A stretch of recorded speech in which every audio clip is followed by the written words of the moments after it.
جا رہے ہیں، آپ گلی میں داخل ہوئے تو ایک بچے کو روتے ہوئے دیکھا جو دیوار کی جانب منہ کر کے کھڑا روئے جا رہا۔ آپ نے سر پہ ہاتھ رکھا اور پوچھا رو کیوں رہے ہو؟ آج کے دن کیوں رو رہے ہو؟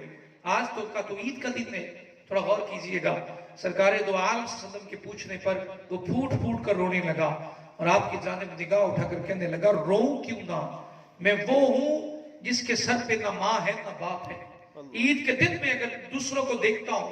ان کی مائیں تیار کر کے عیدگاہ بھیج رہی ہیں، آج میری ماں ہوتی، میرے باپ ہوتا، میرے لاڈ اٹھاتے، مان اٹھاتے، آج میں بھی بڑی شان و شوکت کے ساتھ عیدگاہوں میں عیدگاہ کی طرف جا رہا ہوتا، عید کے لیے تیار ہو کر جاتا۔ قربان جاؤں رحمت للعالمین تیری شانوں پر،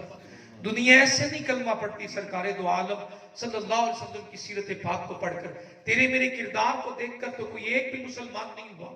لیکن یہ عظمت ہے ان کی، یہ شان ہے ان کی، آج صدیاں بیتنے کے بعد بھی دنیا غلام ہے ان کی۔ آقا کریم نے سر پہ ہاتھ رکھا اور کہا رو نہیں، ایک بات بتاؤں اگر تم سنو تو، کہنے لگے بتائیے، کہنے لگا بتائیے۔ آپ نے فرمایا تجھے تیرے باپ سے باپ اچھا مل جائے، تجھے تیری ماں سے ماں اچھی مل جائے، تجھے تیری بہن سے بہن اچھی مل جائے، تیرے رشتہ دار اچھے مل جائیں، اس سے کہا تو پھر میرے جیسے بھی کسی کے وقت ہوں گے۔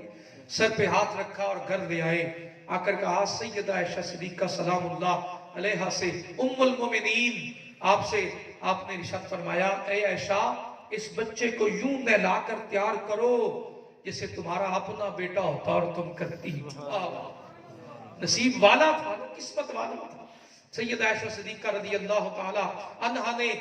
غسل کروا کے تیار کروایا، کپڑے پہنائے، تو پھر سیدہ کائنات فاطمہ زہرا کی بارگاہ میں لے آئے اور آ کر کہا بیٹی فاطمہ اس کے لاڈ ایسے اٹھاؤ جیسے تمہارا سگا بھائی ہوتا اور تم بارے صدقے جاتی۔ آپ نے عطر لگایا، پیار کیا اور انگلی پکڑ کر دنیا کے لوگ، مدینے شہر کے لوگ اپنی اولاد کی انگلیاں پکڑ کر مسجد کی جانب جا رہے ہیں اور رحمت للعالمین ایک امتی کے یتیم کی انگلی پکڑ کر عیدگاہ کی طرف جا رہے ہیں اور فرمایا جس کا دل سخت ہو اسے کوئی یتیم گلی میں کھیلتا مل جائے اس کے سر پہ ہاتھ پھیرا کرے،